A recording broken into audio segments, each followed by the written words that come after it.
Olá, muito boa noite a todos e a todas. Começa agora o Sinapse ICL, o seu ponto de encontro diário aqui do ICL, sempre com entrevistas e convidados especiais. Boa noite, César Calejão. Tudo bem com você? Boa noite, Robs. Tudo bem? Boa noite para a nossa comunidade linda. É isso aí. Você é jornalista, né? Sou jornalista. Eu também sou jornalista, então o papo hoje vai ser entre coleguinhas. Porque a gente vai receber o Rogério Sottile, que é o diretor executivo do Instituto Vladimir Herzog. Vamos receber o Rogério aqui. Oi, Rogério, seja muito bem-vindo ao nosso programa. Obrigado, tudo bem, Rob, César, é uma alegria estar com vocês, sou um admirador desse programa, tento não perder um e é uma alegria estar aqui falando sobre Brasil, sobre direitos humanos, sobre o Instituto Vladimir Herzog, sobre Vlado, enfim, participando com vocês e esse público querido. Obrigado, Rogério, que prazer para a gente te receber aqui, é isso aí, vamos lá. Vamos lá, Rogério, para a gente começar o nosso papo, quem foi Vladimir Herzog e como é que você descreve a missão do Instituto Vladimir Herzog, hein? O Vlado, né, como era conhecido Vladimir Herzog, na verdade o nome dele real era Vlado, virou Vladimir Herzog no Brasil. Mas carinhosamente as pessoas se referiam ao Vladimir Herzog como Vlado. O Vlado era um jornalista que acreditava na liberdade, acreditava na democracia, acreditava na paz e era, sobretudo, um jornalista que estava se preparando para deixar o jornalismo, porque o grande sonho dele era ser cineasta. Ele sempre foi uma pessoa muito ligada ao cinema, foi uma pessoa que tinha uma missão de desenvolver a sua arte através de uma tela, de uma lente, e tirava fotografia, filmava, escrevia muito roteiro e era conhecido como embaixador do cinema na Europa, no tempo que ele viveu na Europa. Então, o Vlado era um sonhador, era um determinado, era um ativista dos direitos humanos e, sobretudo, um defensor da democracia que entendia que ia explorar, né, o seu lado artístico se ele não fosse assassinado naquele dia tão triste de outubro de 1975, nas dependências do OICOD. Uhum. Rogério, e por que eu gostaria, a gente sabe de alguma maneira, né, mas eu gostaria de explorar isso, o porquê que o Herzog incomodava tanto o regime naquela ocasião, gostaria que você falasse um pouco a respeito disso, e se você acredita que o próprio assassinato do Herzog foi um ponto de inflexão no sentido de catalisar o fim do próprio regime. Olha, o Brasil vivia um período muito difícil da sua história, com uma ditadura que tinha provocado todas as perdas dos direitos, provocado a censura e muitas mortes sob tortura, perseguição. Uhum. E é um país que vivia calado, amordaçado, sem poder resistir, sem poder lutar. É um país que a gente imaginava que era uma história que a gente não queria viver nunca mais, embora o país sempre foi um país que teve fundado as suas raízes em histórias de violência, como foi a escravidão no Brasil, como foram os outros processos de ditadura. Mas, enfim, o Vladimir Herzog incomodava porque cada pessoa que tinha um espaço importante de expressão, de mobilização, incomodava no Brasil. Mas, sobretudo, eles tentaram dar um susto no Vlado. Imagino que eles não tinham intenção de matar o Vlado porque sabia que teria uma repercussão, porque o Vladimir Herzog era, naquele período, diretor de jornalismo da TV Cultura, era uma pessoa que já tinha uma trajetória muito grande pelo jornalismo no Brasil e no mundo, ele já tinha trabalhado na BBC de Londres, na revista Visão, no Estadão, enfim. e era uma pessoa que era muito querida. Mas o Vlado, ele tinha sempre um ativismo político, ele era uma pessoa próxima ao Partido Comunista Brasileiro, era uma pessoa próxima de todas as pessoas que eram perseguidas pela ditadura, né, que exploravam a sua arte, seja no cinema, na literatura. Então o Vlado era uma pessoa que era um expoente, né, de tudo aquilo que a ditadura militar tentava apagar, tentava perseguir, tentava abafar. Mas sabia, acredito eu, de que o Vlado ele era uma pessoa que se morresse poderia ter provocar uma reação muito forte no meio da mídia. E a própria ditadura naquela época estava começando a viver um debate interno se era o momento de dar uma desacelerada no processo de repressão, de tortura. Tinha um racha entre os militares em relação a isso. Acontece que o Vlado se apresentou de forma voluntária, porque eles tinham sido procurado ele na TV Cultura. O Vlado não estava e ele se apresentou no dia seguinte para prestar depoimento e nunca mais saiu. Né? Fizeram um processo de tortura muito forte, como faziam com muita gente. O Vlado provavelmente não era uma pessoa que tinha uma resistência física e de saúde como outras pessoas que resistiram a muito processo de tortura e acabou morrendo sob forte tortura naquele dia, no dia 25 de outubro de 1975. Então, aquilo provocou uma grande comoção. O próprio Sindicato de Jornalistas, sob o comando do Audálio Dantas, na época, chamou uma grande mobilização no sindicato, depois resolveram, né, porque o próprio Dom Paulo Evaristo Arnes resolveu fazer um ato ecumênico no dia 31 de outubro, logo depois da morte do Vlado, para que fizesse um protesto contra a morte do Vladimir Herzog e querendo pôr um fim na ditadura militar. E aquele ato foi muito simbólico, porque participou do ato, era um ato ecumênico, e junto com o Dom Paulo Evaristo Arnes, né, o pastor Jamie Wright, e também o Henry Sobel, né, que era um judeu, que era um rabino extremamente importante, reconhecido em todo o Brasil, e reunia todas as religiões. E por que isso era importante? Porque eles provocaram, na morte do Vlado, sob tortura, dizendo de que o Vlado havia se suicidado, né? Uma foto icônica. Clássica foto, né? Horrível, e uma foto que não tinha a menor possibilidade de ser realidade, né? Porque o Vlado estava de joelhos no chão, com uma cinta no pescoço, evidente que ele morreu sob tortura bárbara, e teve um racha, né, na comunidade judaica, porque todo judeu, né, que se suicida não tinha o direito de ser enterrado onde que a maioria dos judeus eram enterrados.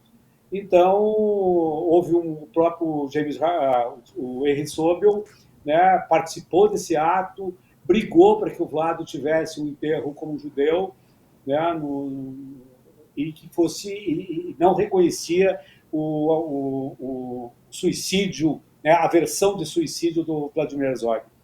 E aquele ato foi extremamente importante, César, e aí respondendo um pouco a tua colocação, é que foi o primeiro ato público contra a ditadura militar que reuniu mais de 8.000 pessoas na Praça da Sé. Foi uma afronta à ditadura militar. Aquele ato foi acompanhado pelas forças militares, por, né, espiões, por carros da Polícia Militar, por infiltrados, e aquele ato foi de tanta força que ele é reconhecido no mundo da política como o primeiro ato público contra a ditadura militar, que a partir daí os alicerces da ditadura começaram a ruir e que levou, a partir daí, um processo cada vez maior de enfrentamento e de resistência, né, contra a ditadura militar no Brasil. Você sabe, César, que o Rogério está contando que o Vladimir Herzog foi diretor da TV Cultura, né? E eu me lembro que a redação da TV Cultura se chama Vladimir Herzog. Né? Eu trabalhei lá Sei. por alguns anos e tive a felicidade, né, de frequentar aquele espaço, aquele lugar em que eu me formei praticamente. Então, eu sou muito grata ao Vladimir Herzog, entre tantos outros agradecimentos, de estar ali naquele lugar que realmente significa muito, né, para quem defende a liberdade de expressão, a democracia e também os direitos humanos.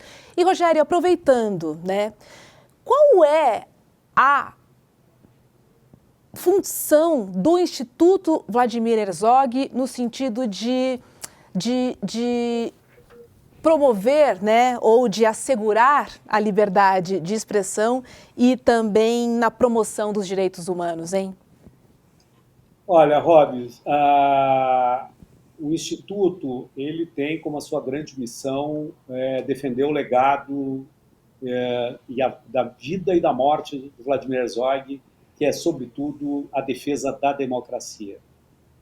E nós estamos ainda num processo, o Instituto ano que vem completa 15 anos de existência, mas ele está em pleno processo de adequação sobre a sua missão, e a gente está experimentando várias formas de defender esse legado do Vladimir Herzog.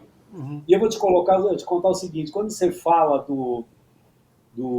da TV Cultura, por onde você passou e tem essa lembrança carinhosa e linda do Vlado, né?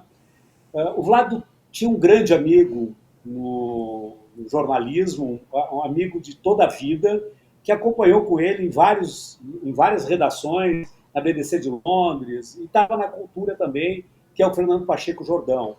Tá? E o Fernando Pacheco Jordão, depois da morte do Vlado, ele acabou se envolvendo muito no apoio a Clarice Herzog, que tentou fazer de tudo para se conseguisse fazer justiça ao caso Vlado, ao responsabilizar os assassinos de Vladimir Herzog, que a morte do Vlado foi liderada por o brilhante Ustra, que era o grande ídolo do ex-presidente da República, que fez uma homenagem a ele no dia da sua posse, o ex-presidente Bolsonaro. Então, assim, o Fernando Pacheco Jordão, depois dessa luta da Clarice, somado a ele, o Fernando ajudou a criar o Instituto Vladimir Herzog. E uma das questões extremamente importantes que o Instituto tem hoje como uma herança do Fernando Pacheco Jordão, que também já faleceu, foi a criação do Prêmio Jovem Jornalista Fernando Pacheco Jordão, que é um prêmio nacional para estudantes de jornalismo de todo o Brasil, que apresentam pautas vinculadas aos direitos humanos, e a pauta vencedora, nas várias linguagens jornalísticas, seja ela revista, TV, rádio, redes sociais, enfim, as várias linguagens de expressão jornalística, eles são premiados e os vencedores viabilizam sua pauta. Só que a construção do projeto, pensado pelo Fernando Pacheco Jordão, é um projeto de um processo. O prêmio leva 6 meses, porque ele é construído, essa pauta, em grupos, com grupos de 3, 4, 5 estudantes. Tem um orientador que é da faculdade de jornalismo, lá da sua faculdade de jornalismo, e tem um mentor, que é um jornalista daqui, ligado ao Instituto Vladimir Herzog, que é uma referência do jornalismo em nível nacional e tal, e ajuda a fazer toda essa mentoria, essa construção dessa pauta.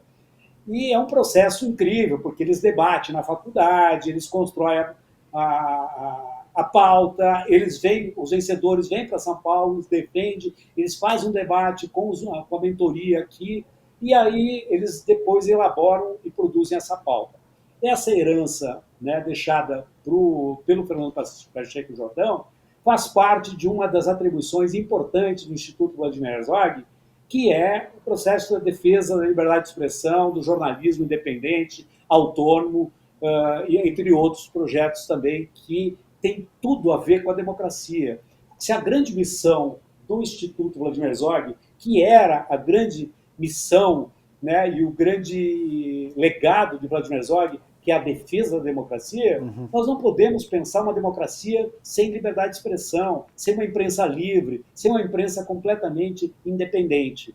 Então, nós precisamos trabalhar com o jornalismo na perspectiva de valorizar cada vez mais a imprensa independente, a imprensa com qualidade, a informação com qualidade, e o jovem, e nada melhor fazer isso com estudantes de jornalismo. Então, esse é um dos legados. E temos outros na área de liberdade de expressão. O Instituto Vladimir Herzog tem o prêmio Vladimir Herzog, que é o prêmio mais importante de jornalismo do Brasil. Esse prêmio completou 45 anos. Só que ele não é um prêmio do Instituto Vladimir Herzog. Tem 10 organizações do Brasil que participam da organização do prêmio. Sindicato dos Jornalistas, a FENAGE, a Abrage, a Repórter Sem Fronteira, Artigo 19, a Comissão Justiça e Paz, enfim, são uma quantidade bastante grande de organizações. Mas o Instituto preside o prêmio Vladimir Herzog nesse momento e a gente organiza, junto com o apoio dessas organizações, o prêmio Vladimir Herzog. E é um prêmio extremamente importante, porque ele também busca valorizar, né, a boa reportagem que tem um olhar dos direitos humanos. Mais do que isso, no que diz respeito à liberdade de expressão, quando eu cheguei, esses 2 prêmios, eles já existiam no Instituto desde a sua origem, né? Quando eu cheguei no Instituto, isso faz 7 anos, eu senti falta de uma questão. O Brasil é um dos países que mais mata jornalistas e comunicadores do mundo. É um dos países que mais viola, né, a liberdade de expressão. E o Vladimir Herzog foi assassinado porque, né, porque queria exercer o seu direito à liberdade de expressão, queria exercer o seu direito à defesa da democracia. Então, eu não consigo conceber como é que um instituto, né, que veio para defender o legado do Vladimir Herzog, que teve o Vladimir Herzog assassinado por defender a liberdade de expressão, e vivendo num país onde que uma grande quantidade de jornalistas e comunicadores são assassinados, o Instituto não olhava para isso. Sim. Então, nós começamos a construir um processo de construir uma rede de proteção a jornalistas e comunicadores ameaçados de morte. Mas tudo isso começou porque, num final de ano, quando a imprensa, né, a pauta está muito pequena nos grandes jornais, eu estava lendo um jornal, né, um grande jornal, e vi a história de um atentado contra um blogueiro de Embu das Artes. Aí eu peguei, o cara foi metralhado de moto de madrugada, e aí eu descobri na leitura que o cara não tinha morrido, eles pensaram que tinha matado o cara, ele se escondeu, ele fugiu, estava escondido, com medo e tal, né? E eu disse, eu preciso encontrar essa pessoa. Eu fiz uns contatos que eu tinha em Embu das Artes e consegui chegar nele. E convidei ele, se ele não queria vir até o Instituto Vladimir Herzog, conversar com a gente, para a gente pensar uma forma de poder ajudar e poder proteger ele, porque ele estava ameaçado de morte.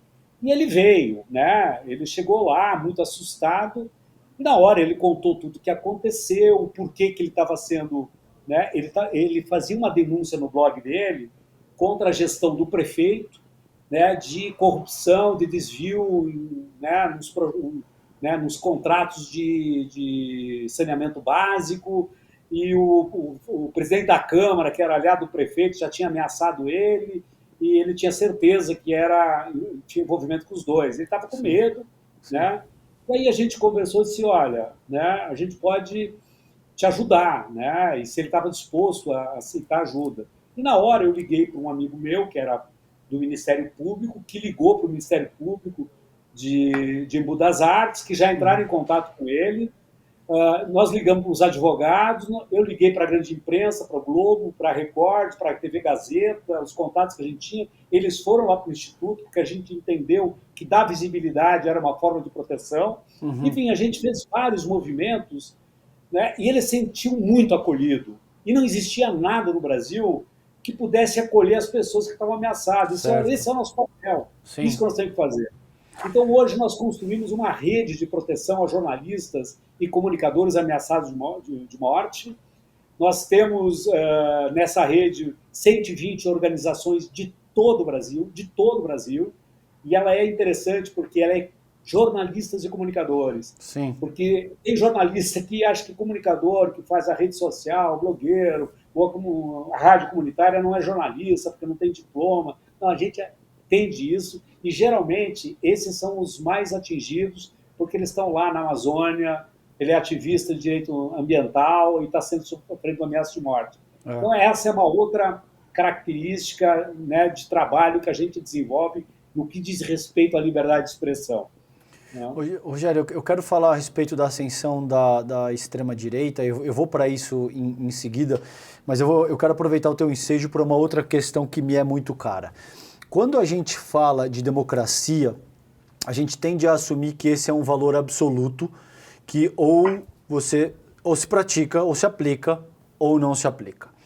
E como eu vejo, existem níveis de densidade de democracia. Você tem maior ou menor densidade considerando aquilo que é uma democracia. Eu classificaria o Brasil como uma democracia de baixa densidade, porque você tem uma disparidade social violenta, o índice de Gini mede isso, IDH e esse tipo de coisa.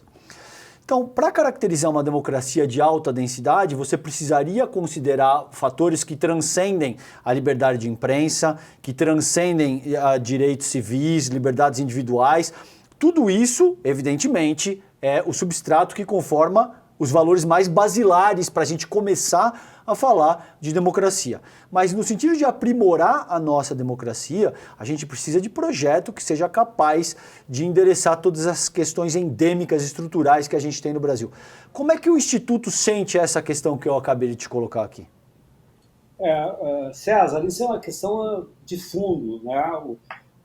O Brasil, né, a Constituição brasileira é uma Constituição extremamente moderna, importante, embora ela seja um terço de artigos, uma coisa intermináveis, né? Ela é um pacto extremamente importante, feito em 1988, né, liderado por Ulisses Guimarães, que expressava um Brasil que tinha uma necessidade de resolver problemas fundamentais no que diz respeito à democracia e o que diz respeito aos direitos humanos e, sobretudo, uma democracia, uma Constituição que pudesse olhar para as principais necessidades da população brasileira, considerando toda a sua diversidade. Eu acho que é uma Constituição, embora grande demais, moderna e refletia um pouco a preocupação que se pretendia fazer. E o fato é, César e Robes, que o Brasil nunca enfrentou um problema estruturante, crucial da sua história, que eu acho que está por baixo de todo esse problema que nós estamos falando, que reflete nessa democracia de nível baixo que você aponta aqui, que eu concordo plenamente. O Brasil, em toda a sua história, nunca enfrentou o seu passado. Né? O Brasil foi fundado por uma agressão e uma invasão europeia no Brasil, que promoveu um genocídio indígena. E o que a gente tem de justiça e de memória sobre isso é homenagem aos violadores de direitos humanos, aqueles que mataram os indígenas. Uhum. Então, assim, basta ver as autoestradas que nós temos no Brasil, em São Paulo, né? Bandeirantes, Raposo Tavares, Borba Gato... Fernão Dias. Fernão Dias. Então, assim, como é que você... Né, qual é o sinal que você passa para as pessoas e para as gerações futuras sobre isso? Né? Primeiro passo, que tem um esquecimento, vamos deixar para lá. E o outro sinal é o seguinte, pode fazer que um dia você também será anistiado, um dia você vai ficar impune. Esse é o sinal. E nós passamos quase 4 séculos de escravidão da mesma forma, promovendo um massacre, né? E tem as marcas da escravidão nos dias de hoje. E o que nós fizemos em relação a isso? A mesma coisa. Homenageamos os escravocratas, os violadores, os assassinos. E isso aconteceu com as duas ditaduras, a ditadura de Vargas e a ditadura de 64, a ditadura militar, civil-militar. Da mesma forma, né, foi promovida uma grande impunidade. Essa impunidade, né, é uma sinalização que você pode invadir o Palácio Alvorada, que você pode invadir o Supremo Tribunal Federal, que você pode invadir o Congresso Nacional, que não vai acontecer nada.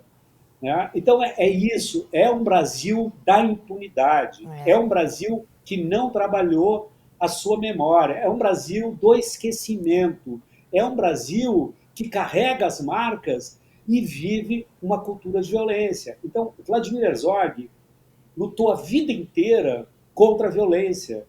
E ele é uma pessoa que já tinha as marcas da violência do seu passado, mas ele, né, o que aconteceu de lá para cá e o que está acontecendo agora é a mesma coisa. Com um acordo com os militares, o próprio governo está com muita cautela em enfrentar questões fundamentais em relação aos militares. Então, assim, o Brasil nunca fez uma justiça de transição, nunca responsabilizou, né, os assassinos, né, os que cometeram crime de lesa humanidade, e isso autoriza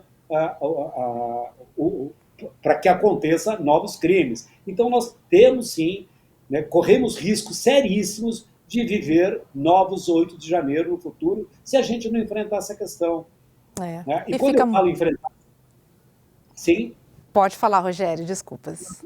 Quando eu falo enfrentar essa questão, né, quando eu falo em justiça e transição, eu estou dizendo que a maioria dos militares, Brilhante Ustra, está morto, sabe? A grande maioria dos militares morreu, né? O Curió morreu recentemente, são todos torturadores. Então, assim, a gente não imagina, cada um faz a justiça e transição que é possível fazer.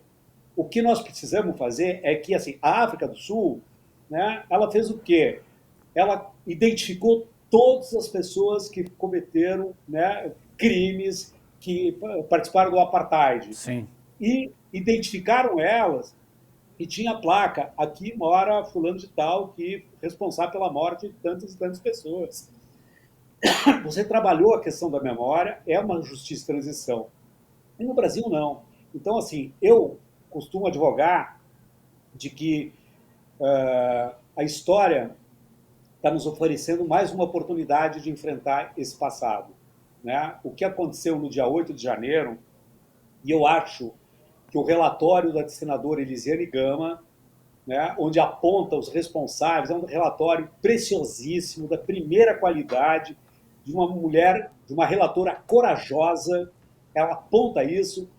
Isso significa uma oportunidade para a gente fazer justiça e sinalizar para as gerações futuras de que quem comete crime, como foi cometido por o governo passado, seja na Covid, né, seja nos atos de vandalismo no dia 8 de janeiro, precisam ser punidos.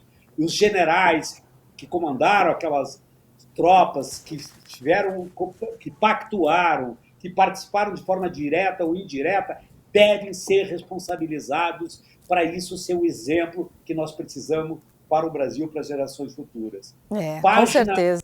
Precisamos de um desdobramento urgente, né, do relatório da CPMI, do golpe de 8 de janeiro, porque fica muito claro, Rogério, que o que a gente vive hoje são as sequelas da anistia. Né? Sim. São onde não foram cumpridas políticas de memória, de verdade e principalmente a justiça.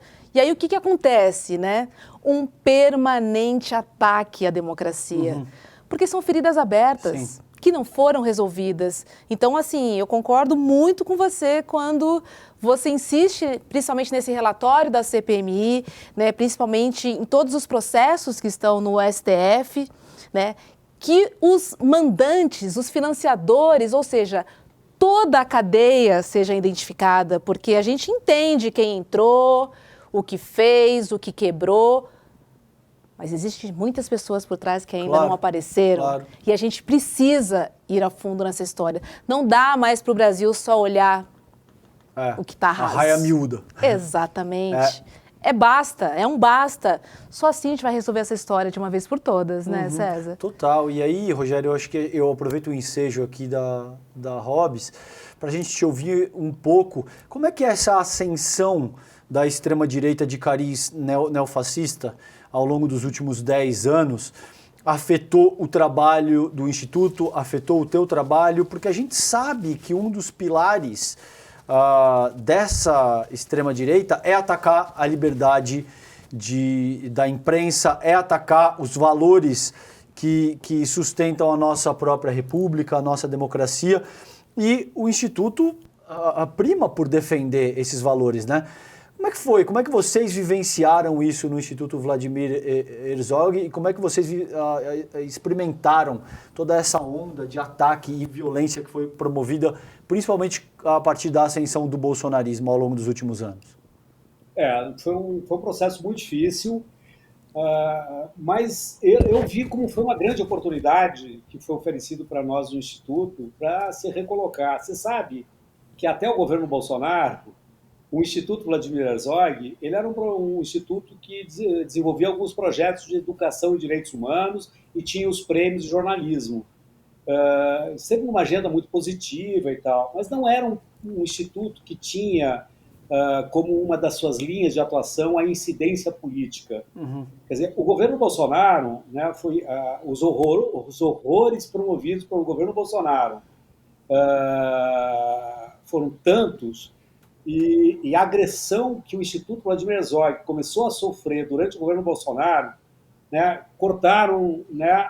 desqualificaram o Instituto Vladimir Herzog como o CIP, que era nós tínhamos éramos o CIP há muitos anos, o Ministério da Justiça que nos desclassificaram. E isso impôs algumas mudanças para o Instituto Vladimir Herzog. O Instituto Vladimir Herzog captava recurso para projetos culturais na área de Rouanet e tal. Eles nos tiraram a Lei Rouanet. Então, eles fizeram grandes movimentos, ameaças, né? O próprio ex-presidente se referia ao Instituto Vladimir Herzog nas lives dele e tal. Bom, mas isso foi colocando para nós, né? Isso não foi nenhum grande problema. Começou a colocar a gente numa outra vibe, né? E o Instituto começou a assumir um papel, gente, o que está acontecendo no Brasil, não adianta a gente só ficar fazendo projeto cultural, projeto de educação, nós temos que fazer incidência política, nós temos que denunciar em nível internacional, em nível nacional, nós temos que fazer um movimento, mudar a realidade brasileira. O Instituto começou a se colocar como um instituto de incidência. Então foi uma oportunidade, eu vejo como uma oportunidade isso. Né? E como um instituto de incidência, eu quero até te contar uma história bem importante. Entre várias coisas que nós fizemos de denúncia em nível internacional, no Brasil, na ONU, na OEA, etc., nós fizemos parte de uma delegação de organizações da sociedade civil que viajou para os Estados Unidos antes da eleição, e nós visitamos lá o Departamento do Estado americano, o Congresso americano, a sociedade civil americana, onde que nós denunciamos de que haveria um golpe de Estado no Brasil. E era essa a tentativa do que o ex-presidente estava tentando. Em cima de quê? Né? Ele estava armando o Brasil, né? Dividiu o Brasil com uma cultura do ódio absoluto. Ele começou a questionar o sistema eleitoral mais moderno do mundo. E confiável. Exatamente. E que ele não iria reconhecer o resultado eleitoral, né? E que ia botar as tropas nas ruas. Ele falou isso no dia 7 de setembro. Sim. Né? Quer dizer, que ia ter um golpe. Sim. Então, o que a gente resolveu? Vamos para os Estados Unidos, vamos se antecipar, dizer que eles estão dizendo isso. E foi um negócio maravilhoso, porque nós ficamos lá quase 10 dias. Para você ter uma ideia, né, nós fizemos uma reunião com o Departamento do Estado, que era em off a conversa, não era para falar para a imprensa, e nem o resultado, nem que ia ter. E nós cumprimos isso. Né? Quando terminou a reunião, tinha o alto, né, os altos comandos lá do Departamento de Estado, né, tinha umas 10 pessoas do Departamento de Estado nos ouvindo, uma reunião que durou aproximadamente 2 horas, não foi pouca coisa.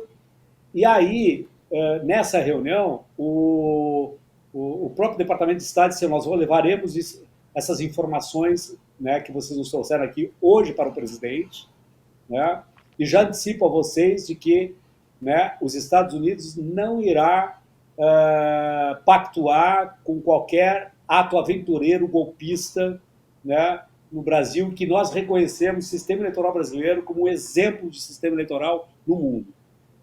E aí a gente saiu, a imprensa perguntou, a gente falou não, né, foi uma conversa, e não falou nada. Em seguida, nós fomos surpreendidos pela imprensa americana que o Departamento de Estado soltou uma nota oficial. Né? No dia seguinte, o ministro da Guerra americano mandou um recado para os militares brasileiros, dizendo a mesma coisa. Então, isso foi muito importante essa incidência política. Uhum. E entre essas conversas, né, nós estivemos com o deputado Raskin, James Raskin, que era o presidente da CPI da invasão do Capitólio. E aí foi uma conversa muito boa, contamos para ele. Tá? No final, eu lembrei de um fato de que a gente não tinha tocado, né? E estava quase terminando a reunião, e aí eu falei assim, deputado, tem uma informação que talvez seja interessante. E aí eu disse, olha, o deputado Eduardo Bolsonaro, filho do presidente, né, da época, acompanhou a invasão do Capitólio. Uhum. E aí ele deu um passo para trás e disse assim, ele invadiu o Capitólio, disse, ó, eu não sei se ele invadiu, mas ele, no dia anterior, ele estava em foto com a filha do presidente Trump, com o genro do Trump, com Steve Bannon, e no dia da ocupação ele estava fazendo live direto da frente do Capitólio, comemorando a invasão do Capitólio. Então é evidente para mim que ele era um ator, que ele estava acompanhando a invasão do Capitólio. Sim. E ele, na hora, assim, nós vamos citá-lo, nós vamos... Né, e isso, talvez, ele falou exatamente essas palavras. Talvez esse era o ponto que faltava para denunciar uma grande articulação do movimento autoritário contra a democracia no mundo, da extrema-direita no mundo. Bom, e aí foi maravilhoso, né, esse resultado. Voltando para o Brasil, depois da eleição, né, eu resolvi fazer um pequeno movimento por conta própria. Comecei a entrar nos jornais e tal, dando Google aqui, lá e tal, e comecei a ver nos vários movimentos autoritários que aconteciam na América, né? Dos Estados Unidos ao Brasil, Uruguai e Argentina. E eu comecei a identificar que nesses lugares alguns nomes apareciam em todos eles, né? E na invasão do Capitólio nos Estados Unidos, no México, na questão da Constituinte no Chile, né? No Brasil, no Paraguai, né? Na Argentina, e eram vários nomes, entre eles Eduardo Bolsonaro, que tinha ido para a Argentina, né? Para o México, para o Paraguai, para a Bolívia, né? Então, assim, essas pessoas apareciam. Inclusive, né? O que coordena a comunicação do Milei hoje é a mesma pessoa que assessorou o Bolsonaro aqui e esteve, né, comandando a campanha da direita na Constituinte no Chile e esteve no México, né? Então, assim, você percebe... Qual o nome, Rogério, da pessoa? Qual o nome da pessoa? Te convém dizer o nome ou não? Ou você não lembra? Não, eu preciso encontrar aqui o nome, eu posso... Não, Fernando... Eu esqueci o sobrenome também. Isso! Eu acho que é uma coisa assim. Isso. Sim. Eu acho que é esse nome aí, tá? Eu tenho, porque eu fiz esse mapa, né? E de fato, né, a gente acha que tem que ter uma articulação das forças democráticas, e quando eu falo forças democráticas, eu não estou falando de ONG apenas, né? Eu não estou falando de partidos de esquerda, as forças democráticas do mundo inteiro, que pode ser de direita, inclusive. Né? A democracia comporta as mais diferentes forças, né, de expressão política. Né? Tem que ter um movimento contra o autoritarismo, né, no mundo, no Brasil, no mundo, onde quer que seja. E esse movimento, e a narrativa era a mesma. Pode acreditar, se o Milei perder as eleições, ele já está dizendo em fraude, no primeiro turno, sabe? A narrativa é a mesma. Né? Ela Então, se eu acho que... replica. Exatamente. Né? Rogério, eu queria voltar a falar um pouco dos jornalistas, que acho que é um tema muito caro aqui também para todos nós. Eu estava lendo uma pesquisa, me preparando aqui para a nossa entrevista, dizendo que no ano de 2022, 44 jornalistas foram assassinados na América Latina e no Caribe. Tá. E 2 dados me chamaram a atenção nessa reportagem. Primeiro, dizendo que os assassinatos não aconteciam durante o trabalho, ou seja, os jornalistas eram surpreendidos de férias ou passeando, enfim, fora do ambiente de trabalho. Tá. Esse foi o primeiro dado que me assustou. E o segundo que eu queria muito entender com você, Rogério, é quais são os principais motivos que levam aos assassinatos dos jornalistas? São matérias investigativas, denúncias? Onde é que você vê o maior índice de assassinato de jornalistas? Em quais editorias, em quais assuntos, quais temas? Olha, Robs, isso é muito diverso, né? Não tem por exemplo, né? Tem um outro crime impune que deve estar completando uns 15 anos ou mais, né? É de um radialista de Goiânia, né? Que foi assassinado pelo presidente do Esporte Clube Goiás, porque o cara, né, fazia muita crítica ao Esporte Clube Goiás e falava de denúncias de corrupção no Goiás. E o cara mandou matar ele e tal. Então, assim, agora, todas as violências, seja elas, né, que tentam matar, como o assédio judicial, né, elas se dão, né, por um processo de denúncia. Né? Mas, por trás disso, porque uma coisa é você viver a violência, né, numa situação de guerra, né? A outra coisa é como esses países, né, da América Latina têm dificuldade de conviver com a crítica, têm dificuldade de conviver com a opinião, com a diferença, e não consegue conceber, né, a imprensa, a liberdade de expressão, como um instrumento extremamente importante, né, da democracia no mundo.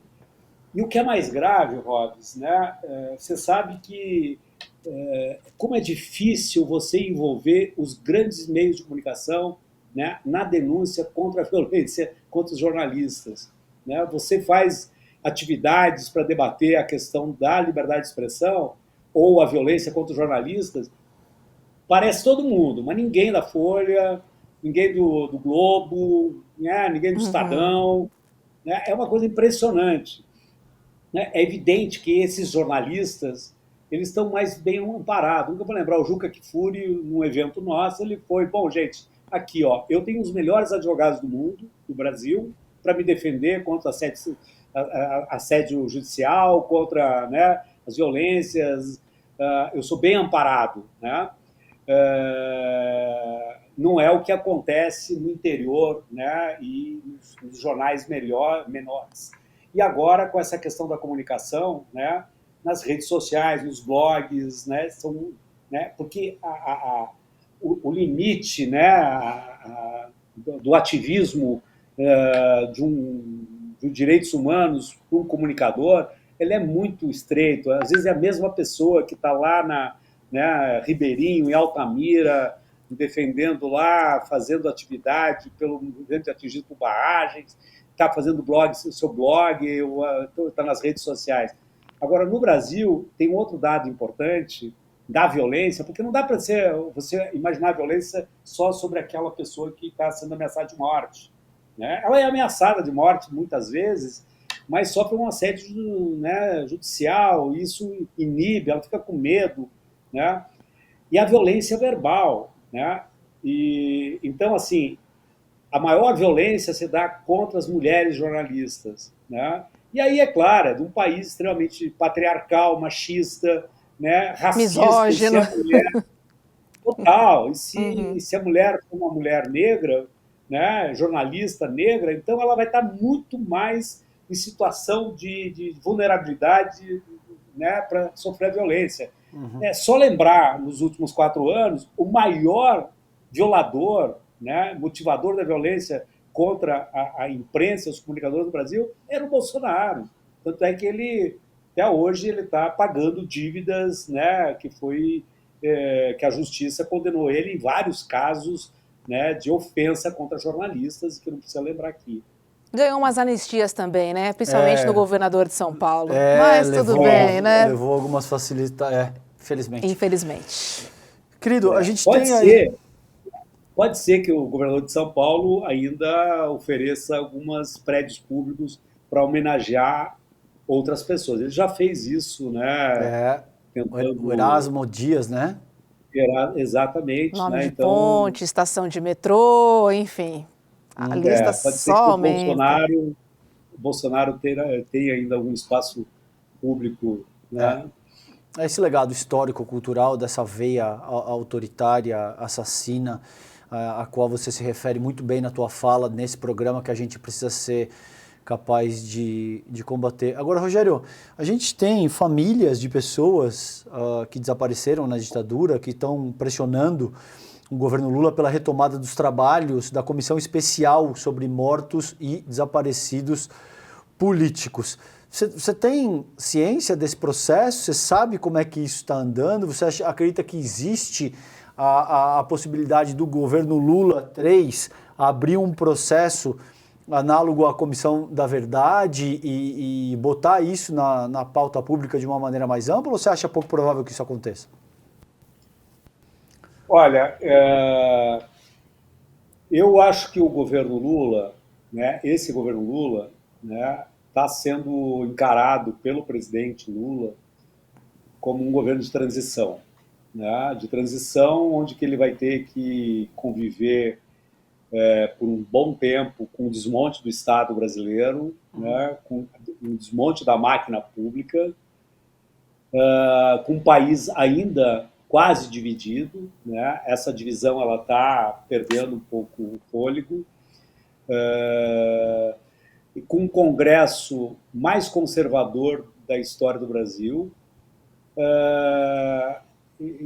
enfim, com uma situação extremamente dramática. Então, assim, o que eu conheço do presidente Lula, ele é daquelas pessoas que ele escolhe, né, as brigas. Sim, Né? sim. E eu acho que ele elegeu, né, como sua briga agora é estabilizar politicamente o Brasil, fazer o Brasil voltar a crescer, aumentar a renda da população, né, promover algum início de distribuição de renda com a reforma tributária e outras iniciativas que vêm aí, né?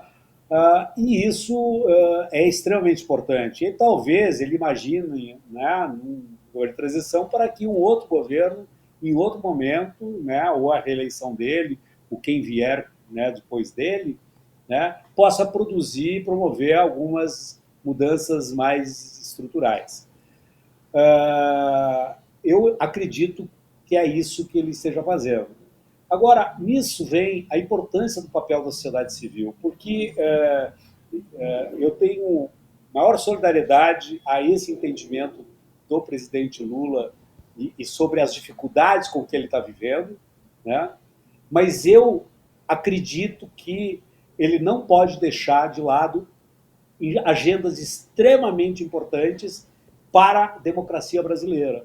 E nós, como sociedade civil, nós vamos cobrar isso do governo do presidente Lula, nós vamos denunciar quando tiver qualquer desvio em relação a isso, e nós esperamos que nós acreditamos que essa é uma forma importante da sociedade civil, né, participar, cobrando do governo e ajudando o governo.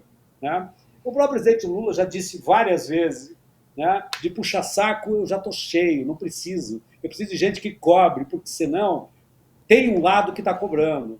O lado do negócio, hoje eu vi, hoje ou ontem, não lembro, né, o agronegócio fazendo uma análise de não sei quantos bilhões de reais eles perdem, né, com essa onda de calor que está existindo, né, no Brasil. Né?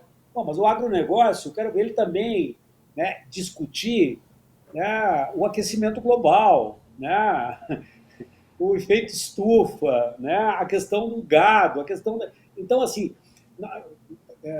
ou você começa a enfrentar algumas questões importantes, né, ou não vai ter mais volta. E na questão da impunidade, a questão dos militares, a questão da memória no Brasil, não tem mais espera. Precisa fazer com todo o cuidado que precisa fazer. Ninguém está querendo botar fogo no circo, mas precisa enfrentar isso. E este governo, né, do presidente Lula, o terceiro governo, não está enfrentando essa questão. E eu acho que a questão climática é outro problema importante. E eu acho que o governo está atuando de forma muito mais afirmativa, muito mais determinada na questão climática. Mas não é o suficiente. O que nós estamos vivendo hoje, né, eu não sei o que vai sobrar da gente no futuro. Né? Então, assim, ó, são questões importantes que tem que enfrentar essa questão do petróleo, né? Tem que enfrentar essa questão, né, das, né, novas fontes energéticas, enfim. Eu A acho que o governo está fome. fazendo exatamente, sabe? Eu acho que tem que enfrentar, são duas questões fundamentais, né, para que você possa mudar e ter esperança para o Brasil e para o mundo. E, Rogério, só para a gente finalizar, né, dia 25 de outubro foi o dia que o jornalista Vladimir Herzog foi assassinado, né? E também teve uma campanha para oficializar o dia 25 de outubro como o Dia da Democracia. Queria entender com você se esse projeto virou e qual a importância a gente ter esse dia aí marcado no nosso calendário brasileiro. Robes, é importante dizer que a melhor lei, né, é aquela que, de alguma forma, ela oficializa algo que já vem, né, sendo construída pela sociedade de forma espontânea. Né? Então, dia 25 de outubro já começa a ser reconhecido, né, pela sociedade brasileira como o Dia da Democracia, em homenagem ao Vladimir Herzog e a todos aqueles que morreram e lutaram em defesa da democracia. Né? O nome do Vladimir Herzog, ele é um nome icônico, representa, né? Mas assim, é uma homenagem a todos aqueles, né, que não é só o Vladimir Herzog, é a todos aqueles que morreram e lutaram, né, em defesa da democracia. O Instituto Vladimir Herzog não propôs essa data. Essa data está sendo construída há anos. Então, por exemplo, o Tribunal Regional Eleitoral de São Paulo, né, há mais de 2 anos, tem o Dia da Democracia, o dia 25 de outubro, em memória ao Vladimir Herzog. A Universidade de Juiz de Fora tem o dia 25, né? A OAB de não sei aonde tem. O Rodrigo Pacheco, presidente do Senado, já deu discurso ano passado fazendo referência ao dia 25. Então, assim, tem dezenas e dezenas, talvez centenas, vários centros acadêmicos, né, que reconhecem o dia 25 como o dia da democracia. Então, nós resolvemos fazer uma campanha para que fosse oficializado esse dia como o Dia Nacional da Democracia, até porque nesse momento em que a democracia foi tão abalada e tão ameaçada, era fundamental a gente, né, fincar essa bandeira da democracia, fazendo uma lembrança ao Vlad e todos aqueles que morreram. Então nós começamos uma campanha, né, que atingiu uma campanha de 1 mês, né? Nós tivemos mais de 10 mil assinaturas, e figuras como Chico Buarque, Carol Prônio, Caetano Veloso, Gilberto Gil, Fora Gil, Sebastião Salgado, Conceição Evaristo. Então, assim, mais de 10 mil pessoas, né, que assinaram essa campanha e mais de 200 organizações de todo o Brasil, como a ABI, né, como a FENAGE, como o Sindicato de Jornalistas, como o Movimento Sem Terra, o Movimento Atingido por Barragem, enfim, mais de 200 organizações assinaram isso. E, para nossa alegria, né, a senadora Elisiane Gama colocou no relatório da CPI, foi aprovado no relatório da CPI, que seja, e encaminhou um projeto de lei da Comissão Parlamentar Mista de Inquérito, um projeto de lei para criar o Dia da Democracia, o dia 25 de outubro. E nós estivemos em Brasília, eu pelo Instituto Vladimir Herzog e o Ivo Herzog representando a família Herzog, e conversamos com o presidente do Senado para que ele coloque em regime de urgência essa votação. E assim esperamos que aconteça o mais rápido possível. Bacana, então já para o ano que vem aí, vamos ficar na torcida. Importante ter o Dia da Democracia. Muito, e como o Rogério disse, fincar a bandeira da democracia num dia para reforçar a importância da democracia, para que ela não seja abalada, né, de maneira alguma por ninguém, embora o nosso passado precisa ser resolvido urgentemente, né? A gente precisa tirar debaixo do tapete para que não exista mais essa ameaça que vive pairando, né, por aí, né, Rogério? Tá certo. Obrigada, Rogério Sotili, né, diretor executivo do Instituto Vladimir Herzog. Foi um prazer receber você aqui e trocar essa ideia aí importante, falar sobre democracia. Falar sobre os nossos colegas jornalistas, liberdade de expressão, que para o CL é tão caro, né? Nós vivemos sendo ameaçados aí, né, nos últimos meses também, enfim. Temos que preservar aí o nosso direito à luta, né, e a liberdade de opinião e expressão. Obrigado, viu, Rogério? Aprendemos muito contigo hoje. Obrigado a vocês. Aqui. Foi uma alegria, um papo gostoso e conte comigo sempre. Quando precisar, quero voltar aqui. E, enfim, vamos na defesa da democracia e da liberdade de expressão sempre. Beijão. Estamos juntos. Vocês. Obrigada, Valeu, Rogério. Um abraço, querido. Boa noite. Boa noite. Você sabe, César, durante o nosso papo eu fiquei lembrando também dos jornalistas que morrem em coberturas, né? A guerra, né? O conflito entre o Hamas e Israel. Quantos jornalistas perdemos? Né? Quantos familiares de jornalistas morreram? Sim. A própria liderança da Al Jazeera teve a família inteira exterminada num ataque israelense. Né? Pessoas que estavam cumprindo a sua profissão ali da melhor forma possível, com um coletinho escrito press. Né? Tem uma fala icônica de um dos jornalistas tirando aquele aparato que o identifica como jornalista e dizendo: nós todos vamos morrer aqui, é só uma questão de tempo. E a âncora chora no ar. Então não é fácil, principalmente nesse tipo de situação, no que está acontecendo no genocídio do povo palestino, é brutal. É brutal e essas pessoas de fato são muito corajosas. A nossa própria Elô Vilela foi lá fazer o trabalho dela com muita coragem e tal.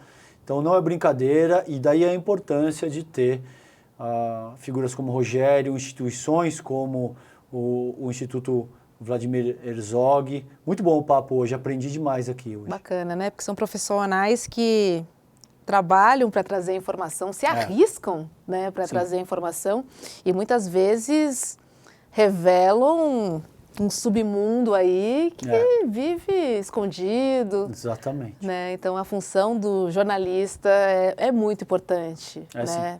São pessoas que trabalham para pessoas. Isso. Vamos lembrar a programação do CL? Vamos lá, Robson. Que começa às 7 da manhã com o Leandro Demore, das 7 às 8 no seu Desperta. E logo depois tem ICL Notícias, primeira edição, com Vivian Mesquita, William De Luca, Edu Moreira e também Rodrigo Viana, quarteto do N1. Vamos nessa? Vamos lá. Amanhã, às 7h30 da noite, a gente está aqui, hein? E a gente espera você. Beijo na alma e no coração. Boa noite. Tchau, tchau. Fiquem bem. Olá, eu sou o Eduardo Moreira, sou engenheiro civil, estudei economia na Universidade da Califórnia e passei mais de 20 anos no mercado financeiro. Eu queria convidar vocês para assistir o curso sobre economia comportamental. Um curso que tem 8 aulas, com participação de todos os alunos e alunas e vai trazer até vocês todas as explicações que a ciência hoje tem encontrado para o nosso processo de decisão. Por que a gente toma as nossas escolhas da forma como a gente toma? E como as pessoas usam isso para manipular o nosso dia a dia e lucrar com isso. Um curso fundamental para entender as engrenagens do capitalismo e dos negócios. Vamos lá participar? O curso está 100% disponível para membros e membras da plataforma ICL, o Instituto Conhecimento Liberta. Eu conto com vocês nessa aula.